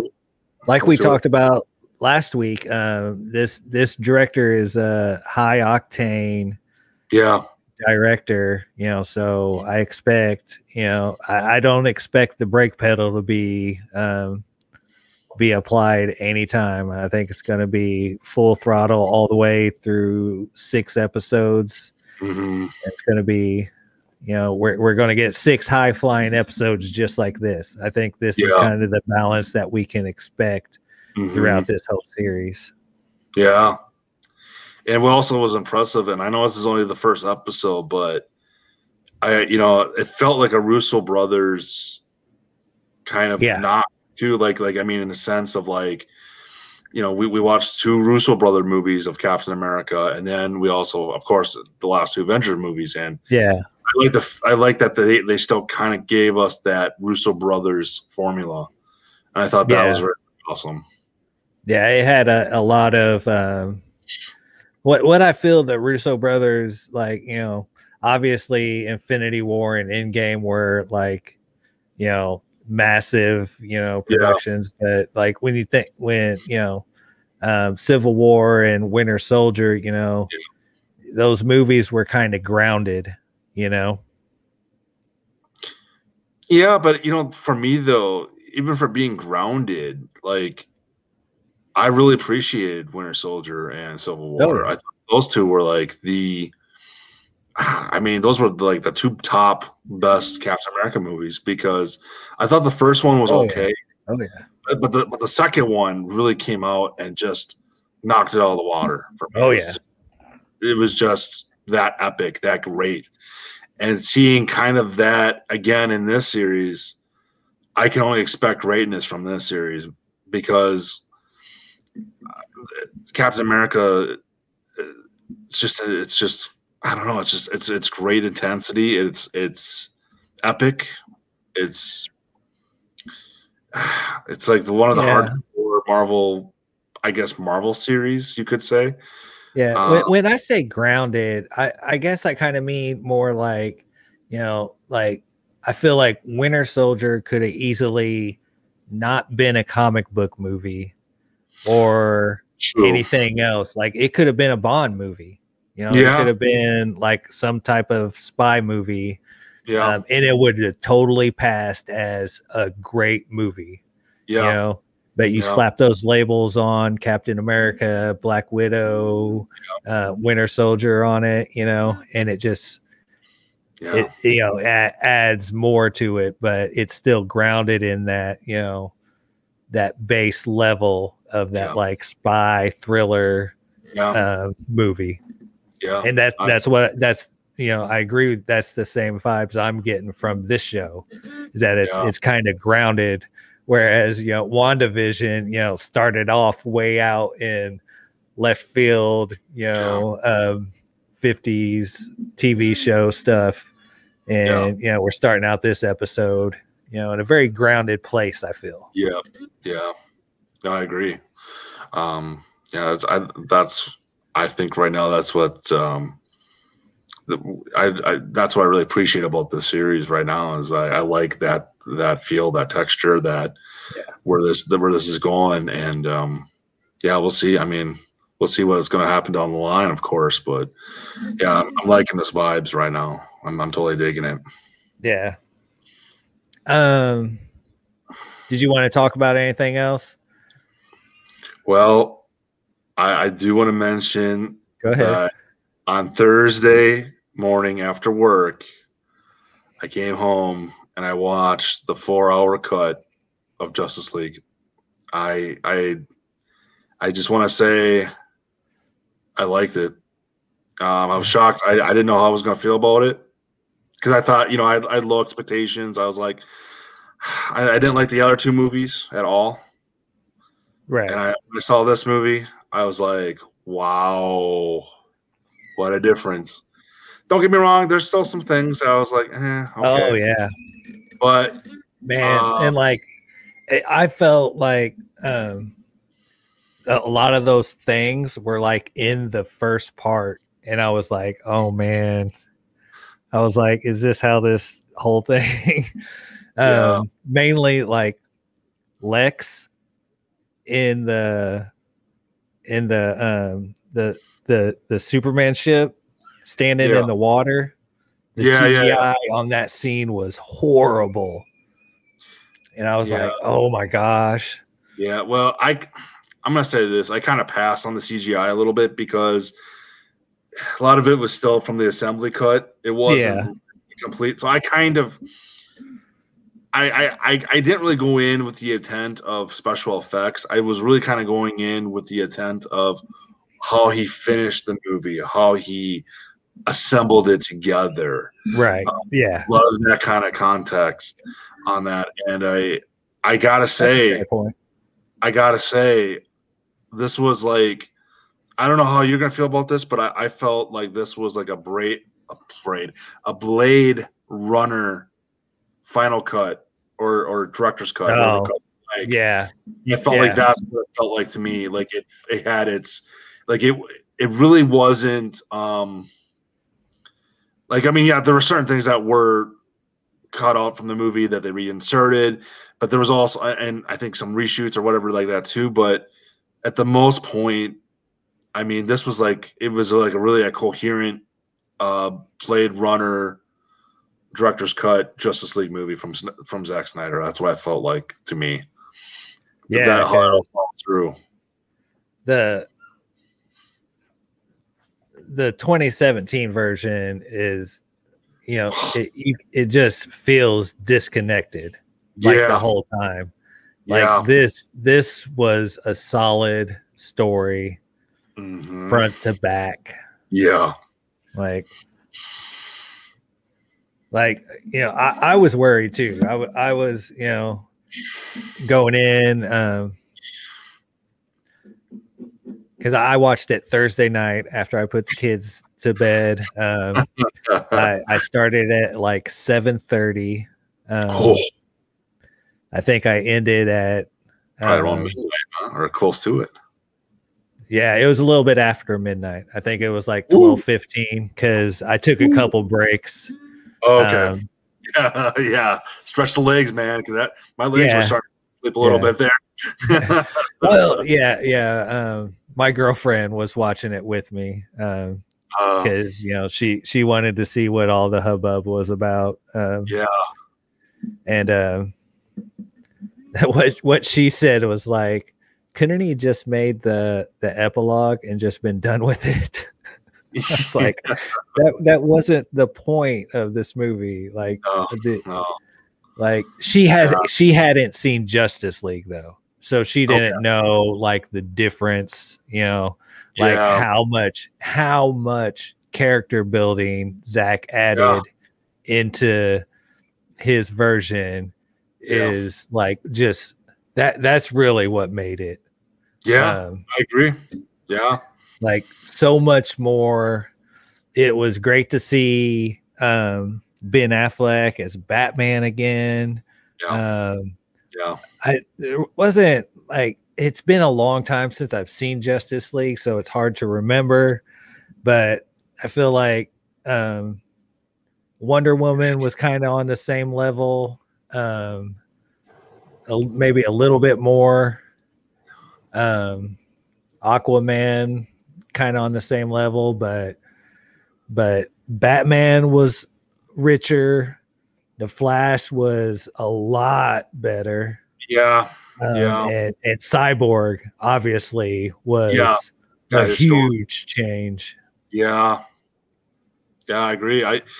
That was the one thing that I really loved about this movie, was that he flushed out every single character. Yeah. Like that. I mean, like, I don't know, like for me, like watching a lot of these Marvel movies in general, like he flushed it out in one movie. I was like, holy Yeah. Yeah. and under 4 hours, did he flush out every single character of or at least the good chunk of the main DC characters in a 4-hour movie versus like you had to watch like 10 Marvel movies to get one character flushed, you know, even if that, then we're still left with some more questions, you know? That's what I'm saying. WB better, because after watching that, you know, I mean, Yeah. if they like, and the way he did the Flash, that Flash scene, oh man, when he's like, gotta do it, gotta like, you gotta run as fast, faster than light. You gotta do it this time. You're gonna do it. I forget how exact, but he was like pumping himself up to do it. Yeah. And then, Oh yeah. and then he's running, you know, and he reverses time. And yeah, with this time pass. Oh man, that was yeah, that stuff, like the visuals for that were really well put together. Yeah. I still think, I don't know what it is, but like, okay, for the Flash, like the things that really got to me still were the scenes with his dad, you know, being in the prison. Right. Those scenes always get to me. I don't know, like it's something about it. And then what I also appreciated with the Flash stuff is when he's actually running and doing things. I mean, he's actually doing a lot more interesting things in this version than he was in the 2-hour cut, because they just had him stumble around like a bumbling idiot, you know. In this version, we're actually seeing him actually run and saving people and helping people as much as he can. Yeah. This part of that version of the Flash I did appreciate so much more. I was like, okay, I'm on board with that. And Cyborg, again, getting the story built a little bit, and then you know, with his dad, and even before that with his mom a little bit, and of course, I mean, I gotta say, because I'm a Wisconsin guy, so I mean, of course, seeing that football game going against Wisconsin Badgers, you know, all that stuff like that, you know, I'm like, yeah, all right, that's all close to home for me. So that kind of rambles all in there for me. So yeah, no, yeah, I gotta say, I mean, the Cyborg stuff was amazing, and then I mean, what happens to his dad? I mean, you see it in the trailer though, but it is emotional. It is an emotional scene. I don't know, it hit me hard. Some of that stuff was like, man, this is just hitting me hard. Like some of the drama stuff, some of the effects and all that. I thought, boy, I don't know, that was pretty deep. I really loved the ending, like just the fact that like Cyborg is like inside the Unity. I was never a big DC Comics fan, so I don't know much about DC Comics. So I'm not too knowledgeable on what the Unity really is and everything.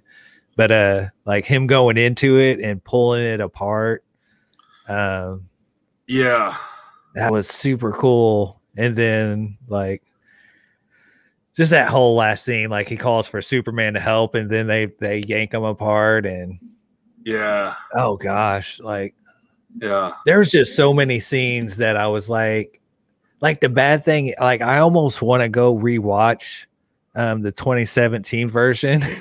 to remember like what was actually Snyder's in that version and what wasn't, and like what was left out and everything. But like there were some scenes that I couldn't remember, and I know people pick on him, but they nitpick about like Zack Snyder's use of slow-mo. Oh yeah. That was a big. But I feel I personally like it. I've liked it since he started using it in 300, and you know, like 4 hours. You know, of course, there's going to be a lot of slow-mo. So, but I think those were some of my favorite scenes when the slow-mo happens, and it's just really cool shots. He's such a visual director that, I mean, some of those visuals that he catches are just I agree. His visuals are very, very strong. I just like, hold on, how am I trying to say this? But like okay, so his visuals, and then just some of the oh man, I was gonna say here, like it's hard for me a little bit here. Like he had I don't know, everything just looked like the paintings and stuff like that was really, really good. I liked, I guess, like I liked I liked his version of Steppenwolf. I liked the look of him a lot better than from the prior release. That was just god awful. This version at least gave him a little more material to work with. Yeah, because like not only like the way he looked, I thought was better. I do still feel like the graphics could have used a little bit more tightening, but kind of you made a good point about, like this was still less of a full movie and more of a cut, so I appreciate that thought going into it, so the next time when I do rewatch it, I'll be less picky about CGI stuff, but just Steppenwolf's like arc in general, like like the reason why he's really there was more reasonable, and like he just seemed more scary, I guess. I liked it for a lot of that. I mean, I liked like why he was trying to get all the boom boxes, and stuff like that, like the collective for Darkseid. I like the Darkseid. I know some people didn't care for it, but I liked it. The Darkseid fighting everybody in the beginning, like when they're showing the not in the beginning, but like it was like in the middle of the movie. People didn't like that because some people didn't like it because when he gets the axe on the shoulder from Ares, that they thought, oh, now he's not a big bad anymore. He's just mortalized.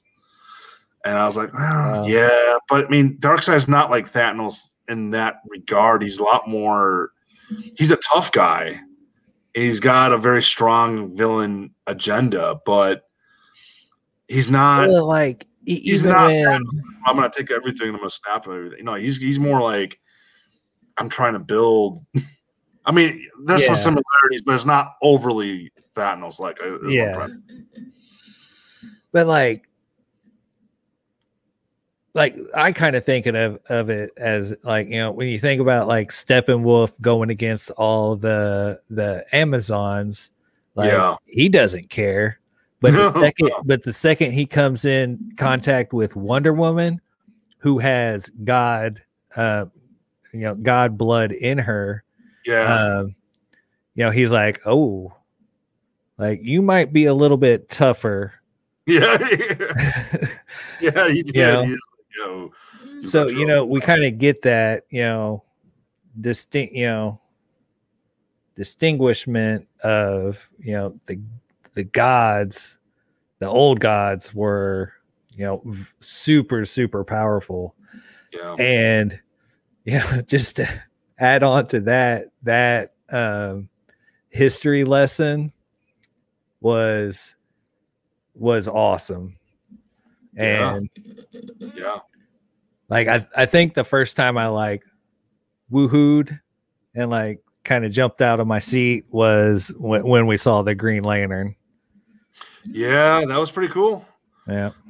My theory on that ring though is not going to Hal Jordan, but I think that one was going to go to Alan Scott. Alan Scott, the Alan Scott Green Lantern. Yeah. because the other alien, I keep forgetting it, Albanian or Albion or whatever his name is from the Green Lantern movie. He's the one that lands down and gives the rings to like Hal Jordan and Guy Gardner. But this one, that guy that was fighting that Green Lantern fighting, I'm pretty sure that one's gonna go to the Alan Scott Green Lantern. He would be like different Earth or whatever. Again, I don't know much about that's all I don't really know much about the Alan Scott one as much. I kind of had to like read about it. Was he like a medieval Green Lantern though? Well, his history was like he was before Hal Jordan, but the interesting thing is that his Green Lantern wasn't from the Green Lantern Corps. It was actually like it uses their power, but it was like a different source. Like they didn't really. It's kind of like a hidden kind of source thing. It was like almost like kind of consider it like a wizard kind of Green Lantern look, but still from them. But they don't know where it came from, so that's kind of an interesting fact or interesting little twist, I guess. I mean, somebody else could tell me something different now. I mean, they changed it so many different times, but that was the one thing that I read at least. So that's why I had my own theory. I was like, oh, I bet you that's gonna go to the Alan Scott one, maybe. Right. That was my only like little thing that I was like thinking about. It just made me think about like, oh, where's that gonna go? But yeah, no, I enjoyed that particular scene. I also enjoyed like you were saying, with the Steppenwolf fighting the Amazons. I thought that was a very good, a lot more intense than the other cut. And oh boy, what was the well, there was so much. I mean, yeah. there was like, yeah. Well, and then just the fact, I mean, like I like the scenes with Lois Lane a little bit more. You get to see a little bit more what's going on with her, because in the other cut, it was all over the map, and they made, and I'm so glad for this, but a lot of that cheesy, crappy dialogue that was in that 2017 movie was cut out of this movie. I mean, like like I hear you talk to fish. I don't remember that being said in this cut. No, it wasn't. You don't have Lois Lane saying to Superman, "You smell nice." Yeah. What? So a lot of that stuff, I was glad that was all cut out, and the Lois Lane stuff made a lot more sense in this version than it did especially the see, I can't remember what all was in, but the Lois and Clark, scene when they go back to his old farm, was really good. Yeah. No, that one, I think, they extended it a little bit more. But I enjoyed that. I really enjoyed the Martian Manhunter scene with Lois, which we don't, you don't know, but towards the end, you're like, oh, okay. There's I liked a lot of that stuff. I really did. I really appreciated that whole story, and I felt like in a weird way, like this movie was meant for like people who didn't care for his other two movies. It was almost like this movie was meant for the people who also didn't like the other two. Like this one had a lot more stuff going on. I mean, I'm still kind of, don't get me wrong, I'm still kind of angry about, or not angry, I shouldn't say angry, but I didn't care enough for the other two movies where, because like you don't get the death of Superman. That was the thing that they introduced how they introduced it in Justice League is like, basically with him dying, that's how the boom boxes get reopened. And so they had to kind of do it that way. And it's like, make it a trilogy with Man of Steel, BVS, and with this movie. So some of that stuff, I'm like, I didn't like that per se, because I'm like, I don't want it. It was too much of a rush of Superman to have to die just to come back again and be the hero or whatever. That stuff like that was still kind of like, I don't care for, but anyway, but besides that, I mean, I thought everything else about this movie, it was just so much better. Like I like all the actions worked with the characters and how everything was going around with the characters in this version a lot more. And yeah, I mean, as far as that goes, I really like that. I think one thing that you know, kind of to piggyback kind of off of what you're saying, you know, I am a big Man of Steel fan, not as much Batman versus Superman. I basically laughed my way out of the theaters when I saw Batman versus Superman. Yeah, you know, just because of the Martha scene, and that's what everybody says. But I mean, if everybody's saying the same thing, you know, that's yeah. But one thing that I liked about this, you know, his Justice League movie compared to those two movies is the like world building. This world felt huge. It felt huge. Yeah. Like you think about Batman versus Superman and Man of Steel, it felt small. Those movies felt very small, and this movie felt so huge. Yeah. And like it was like little things though, like the history lesson, you know, just seeing a Green Lantern, you know, made it feel bigger. Just seeing, you know, we didn't even need the second scene of Martian Manhunter. Just knowing that he was there made the world feel so much bigger, you know? Yeah, it did. And I love the, you know, when they were going into, you know, the Wayne Manor at the end, you know, they're getting ready to set up the Hall of Justice. Yeah. You know, and he's like, big round table, 6 chairs, and then Wonder Woman's like, with room for more. And you're like, yeah. And I just feel like, you know, I don't know. I'm not in charge of any, you know, properties, multi-billion-dollar, you know, companies or anything, but like I just feel like if I was running a movie company, like a production company or anything, and I saw this, I'd be like, yo, we got to continue this. Yeah. Somehow. Yeah. I see, here's the thing. This is going to be some deep cut stuff here, because when you watch this movie, and it's a, you know, with being good as it is and having, you know, I don't know, just kind of a better redone for me. Like all I kept thinking about is two things that happened. Is that I wished, first thing is, probably from the other two movies, that what they should have done is to have given it to the one guy of Zack Snyder. They probably should have given it to multiple directors to make the individual movies and have him just direct Justice League. And because he understands how to put all these characters together in one big movie.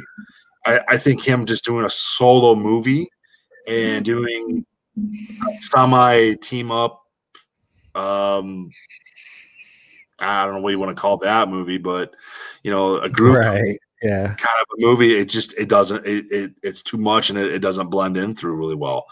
And with this movie, it's like you see everything coming together and being a lot better than, you know, than what it was. So I really wish that Warner Brothers at the time had a bigger sense to say, okay, all right, well, we'll check you out for Justice League, but we'll bring in somebody to make you can produce Superman, have somebody, you know, who understands Superman and can kind of give you that direction. And then as they're doing these couple of these independent movies, then they would have a Justice League like that and really give you a big scope of the world and everything. I think that would have been really cool and really neat. And unfortunately, or fortunately, I can see that happening now. But at the same time, they got the studio issue.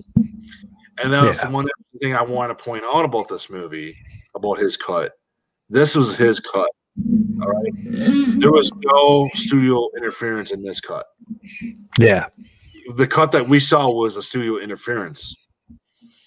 And that's why that movie is so, in my opinion, that's why that movie's so bad, is studios keep interfering with your director's work. Yep. And I think what they need to do, first of all, and I mean, this has kind of been said many times before, watch your director's, what he's doing. Really watch it out first before everyone starts making a decision on just basically, well, no, I don't like this. I don't like this. We're gonna cut this right away. No, you gotta do this. You can't have such and such do this. All right. I think what needs to happen first is they need to let Zack Snyder do what he needed to do first, and then really sit down and judge it. You know, right. Then have a talk and whatever. I think that's the problem as well too, is that a lot of these corporations, they want to make money. Obviously, I get that, but they're not focusing on this. They got all these weird little different departments that they're not. It's almost like there's not a communication, or they don't want to communicate about it, and that's what bothers me. You know, is that they need to start communicating and start working together to get these movies to be on par with everybody. Yeah, you know, and being involved in, you know, definitely not any type of movie business, but, you know, being involved with a corporation, you know, the big wigs, all they care about is money. That's all. That's all they care about. They don't care if the product is actually good or not. Yeah, they don't. No. They just care about the money, and as long as the company's staying profitable, and you know, they don't care. Yeah, you know, and yeah, I don't know. I really do hope DC gets its stuff together. Even though I did, you know, I didn't read as many DC comic books. You know, I think I had like a few scattered, you know, Superman and Batman and comic books, but you know, nothing major. But I, you know, when I was younger, you know, I always watched the what is it like the All-Star Squadron? What was that cartoon called? What?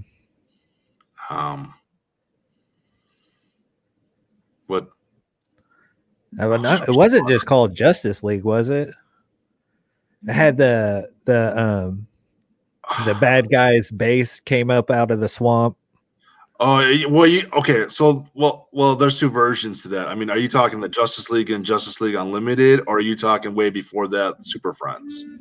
Super Friends. There we go. Okay. Yeah. Back in the 80s. Yeah. I actually watched a little bit of that too growing up. On Cartoon Network and Boomerang and all that. Yeah, I'm old, so I watched it when it was coming out. It doesn't matter because, you know, it's funny. Even though that show was made in the 80s and I was born in the late 80s, I mean, growing up, it was always on somewhere, and I would watch that. I would watch the Super Friends. That's the Hall of Justice, you know, that kind of stuff. I mean, it was a different intake for sure. But I mean, it wasn't really until the 90s when we got Batman the Animated Series and Superman, and eventually Justice League. You know, that really reshaped the animation world as well. I mean, it was because you go for Super Friends. I mean, it was like, it's fun, sort of, but cheesy as heck. And then you get into the other ones, and they really get more into the in depth of the characters a lot more. Yeah, I will always give it to DC that they own the animation realm when it comes to comic book stuff. Yeah. But no, I mean, there's a lot of history to that though too. I mean, I'll just say like briefly, like when I was watching, I bought the Batman animated series on Blu-ray, so I was watching some of the bonus materials. I mean, and you know, just to get there, I mean, it's amazing that Spielberg you know, he was the one that really started the animations for Warner Brothers, because they didn't have a department really, like, other than for Looney Tunes. Oh yeah. Yeah, it was like for Looney Tunes and stuff. So, and he wanted, like, you know, the spinoff when Tiny Toons came out, and then when and then Animaniacs, because like Animaniacs and everything, yeah. So like, and they wanted to push the boundaries too, because at that time, when they had Super Friends, it was all government regulated. Right. And that's why they couldn't do a lot of stuff, because the government was interfering with our, you know, the 80s were a lot of the 80s cartoons had a lot of government regulated stuff. So a lot of the creators and writers were having a hard time. Like, if they wanted to write like an emotional scene, they couldn't do that, because they were like, well, we can't scar the children, or we can't make children upset.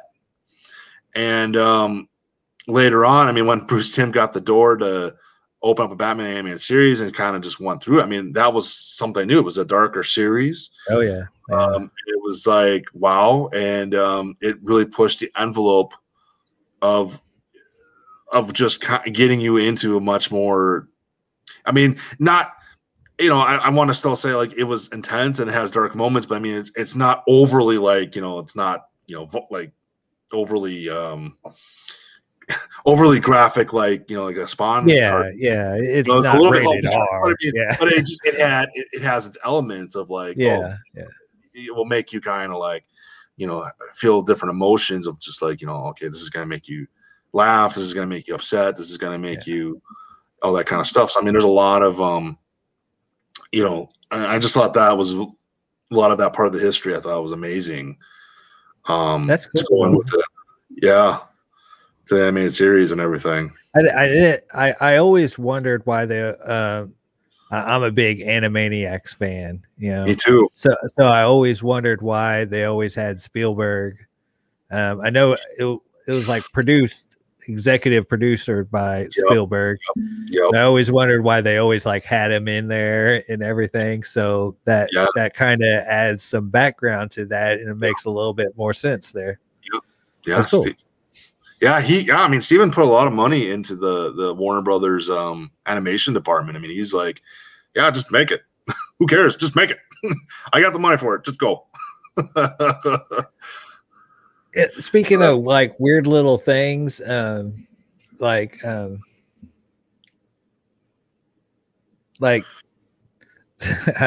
guess admission time, you know, when I'm on my breaks and stuff like that, you know, not a lot of time. So, you know, you got to eat and do stuff, you know, and I'll watch TikTok videos, you know. I luckily I'm in a very good, I don't know what they call it. They call it something, but like a TikTok circle that is very, very comic book oriented, movie oriented, you know. So see a lot of, you know, I don't see any of the stupid stuff on there, but and when I do, I actually have learned how to, you know, push myself out of that narrative. So anyways, I learned something on there that I had never known. It was a TikTok about what was it about? But I don't know. But anyways, George Lucas, some movie had failed horribly. Howard the Duck. Oh yeah. George Lucas produced Howard the Duck. Yeah. It was a complete failure. It lost money. He needed to make some money back. So he had this animation company that he was going to sell. Mm-hmm. And he sold it. I forget who they said he sold it to, but the animation company was Pixar. Oh yeah. I did not know that. And I was like, holy, what? George Lucas has had his hand in a lot of you know, groundbreaking stuff. Like even more than I even knew before then. crazy. It's weird. Like, yeah, it's weird because like George Lucas, like, despite like some of his movies and stuff, I mean, like he really. The interesting things are he had like he's the one that like created your TH sound effect. Yeah. You know, your on your audio receivers and everything. You've got I mean, he just did an incredible amount of things. You know, it's amazing to me. It's like he and Steven Spielberg really just really pioneered a lot of Hollywood for movies and animations. And I mean, those two guys alone, I mean, that's what, to me, that's what's the legendary part for Lucas and for Spielberg. You know, some stuff now it's like, but there's a reason for back then, back in the 90s and everything, that they were the ones that really pushed and got something started. You know, they're the ones that brought us everything. Yeah, a lot of stuff came from those two guys. Yeah. Mm-hmm. I mean, yeah. It's crazy. Amazing. Yeah. Yeah. I mean,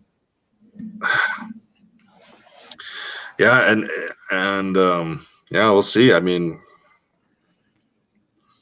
yeah, moving forward with some of this stuff now, I'm just like, I'm curious to see what's going to happen. I'm curious to see how much, you know, how much of that stuff's going to like get re-evolved or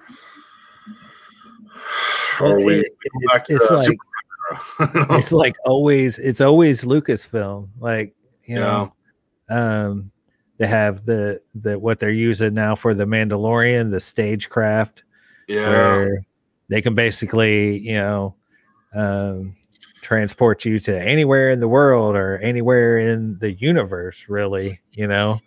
And you know, the actor can stay there on that stage, and you know, where they would used to have to travel, you know, to different crazy locations. They don't have to anymore.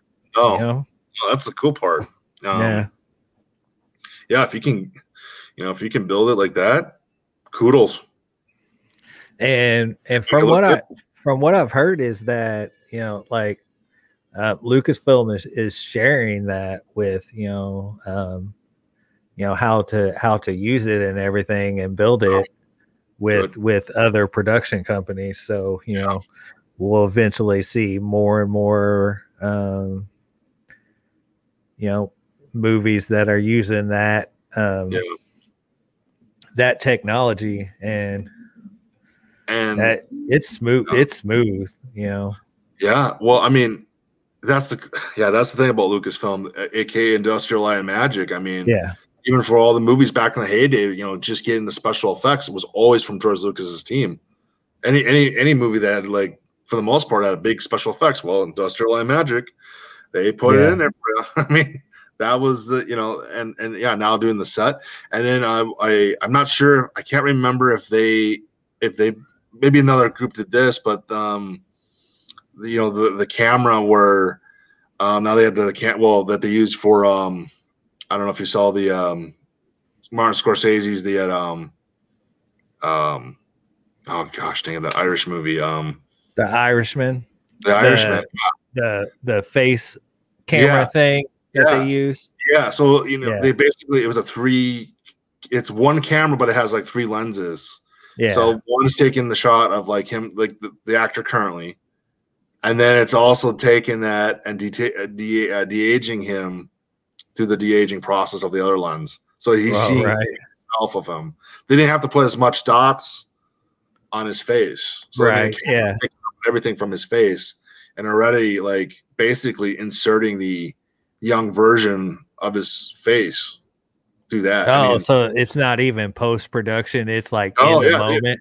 I mean, like, that's cool. The camera's doing that, right? And they, you know, they put on the computer and they could still, you know, maybe kind of edit a little bit, but I mean, it's already de-aging him. So he's already seeing like a young self of him. He's like, holy crap. It kind of distract him a little bit, because he's like, what? You know, but yeah, it's like, that's how they did it on Joe Pesci and Al Pacino and Robert De Niro in that movie. Like, I'm like, that's impressive for a camera to do that. You know, like Yeah. I mean, Oh yeah. Oh yeah. and I think they even I'm not 100% positive, but I think they also used that camera, at least in the beginning of Terminator: Dark Fate, with the Arnold Schwarzenegger.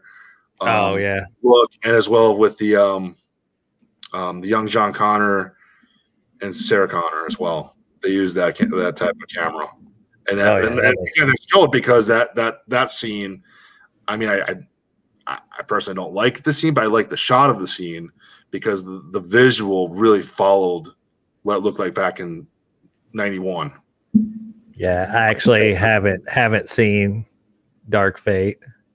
Yeah, it's a rough movie, but I mean, if you do see it, like that visual part in the beginning of the movie is pretty wickedly awesome by using that camera.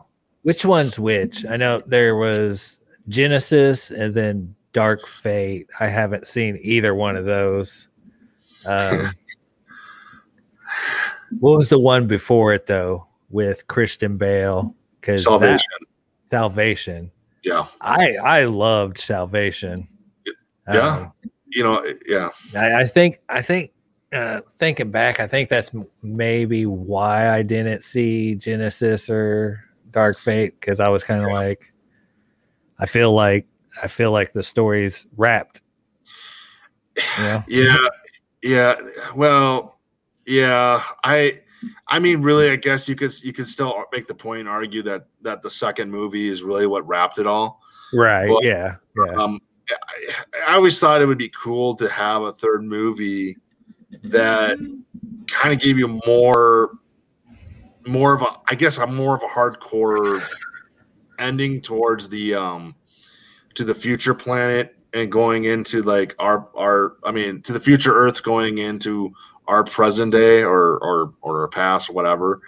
And I really wish that they would have given that a little bit more. But yeah, Terminator 3, you know, it was okay. I mean, I liked the TX. I liked her as a villain. I thought, you know, she was pretty good in that movie, but the movie itself was okay. It wasn't. And Salvation, I like the idea of Salvation because there's a lot of different material that was going on. Yeah. And the fifth movie, which ends up being basically a Terminator 84 again in a weird sense because it's a fanboy movie. Oh yeah. That's the only thing I'll say about Genesis. It's more of a fanboy movie, and I didn't hate it, but it's, you know, it just doesn't it doesn't fall through because they didn't make a sequel to that one, and that's the only reason. It's not right. If you can't continue the story, that's where it kind of leaves you in a frustration mode a little bit. But it really, at the end of the day, that movie is a fanboy movie. And Dark Fate, to me, was the idea of Dark Fate was going to wipe the slate clean and actually be the third Terminator movie yet again, but this time being the real third Terminator movie because you got James Cameron involved as executive producer. And I know that Tim Miller was directing it, and I was actually very excited for it because Tim Miller did such a good job directing Deadpool 1 that I thought, oh, the Terminator movie is going to be awesome. And don't get me wrong, like the future parts, I thought were really well put together because those action sequences were like a roller coaster ride. But other than that, as far as the story went, I got kind of very disappointed with that. I was like, I tried to be optimistic where I was like, oh, they could do this. This is what they could kind of do for the second movie. But yeah, what they did, I the direction that he went with, it was a hard.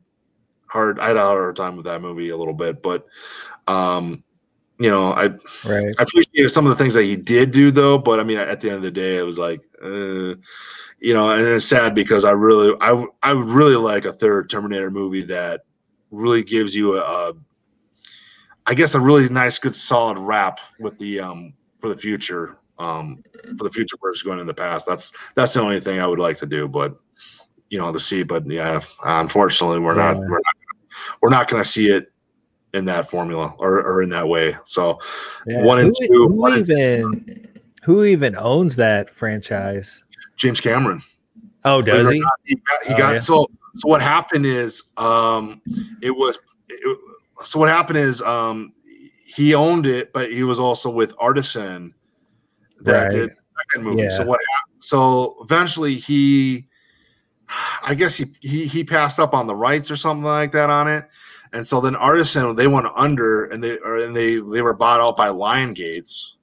And basically Warner Brothers bought the property of Terminator for the third and the fourth movie. And then they got kind of done with it, and then they sold it to Paramount. Paramount did the fifth movie, but which was interesting is I believe so it was like 2019, 2020. The idea was the rights were coming back to James Cameron because James Cameron somehow must have bid for it, or he had it somewhere in his contract that he would get the property back. Right. And so he got it. I want to say he got the property back officially in 2019. And that's when they were, because even though they started working on the film in 2017, 2018, and when the movie was released, I believe James Cameron officially got the rights back, but it was still published or distributed by Paramount. Paramount still did the distributing for James Cameron for that. Right. So yeah, there's a lot of interesting things about that, but yeah, it sounds like it's changed hands. At the end of the day, I mean, James Cameron has the rights back, so I mean, again, he can do whatever he wants with it. I mean, I hope maybe after his Avatar binge, maybe he'll do the third movie once and for all, right? Or maybe he sucks, or maybe he decides to say, well, I will do a Terminator reboot, but I won't direct it still. I can still see him being a producer. Pass it on to another. Yeah. So, I mean, that's going to be the only thing I think is going to happen is that he's going to let it die out for a little while, and then he'll be like, okay, well, we got to make a Terminator movie again, and he'll try and find another director that will, try to redo what made the first movie so great. But yeah. On the line, though, I mean that's a very long hearsay. I mean, but yeah, we'll see. I mean, again, James Cameron owns it, so it's all up to James Cameron what he wants to do with Terminator. Right. So, well, you got anything else to add? I think I'm going to call it a night. Yeah, it's over 2 hours here. Yeah, I was oh man, like I said last week, I last night I stayed up till we didn't finish the movie until a little bit after 12, and then kind of had to decompress, kind of think about it, and then had to go to sleep, and then had to wake up early because my son is a super, super early riser. And so, yeah, I had to drink a Red Bull just to keep me going this long. But I don't really have any predictions for next week. I feel like next week's really going to set us off on the direction that we're going to be going. So, because like we said earlier, this is kind of just a reintroduction to the characters Falcon and the Winter Soldier, and next week we'll get point in the direction of where this series is going to go. Oh yeah, for sure. Yep, I agree. Yeah, and we'll be back here next Friday at 10:30 again. Episode 2 of Falcon and Winter Soldier. Join us, and everybody have a nerdy night, and peace out. Bye.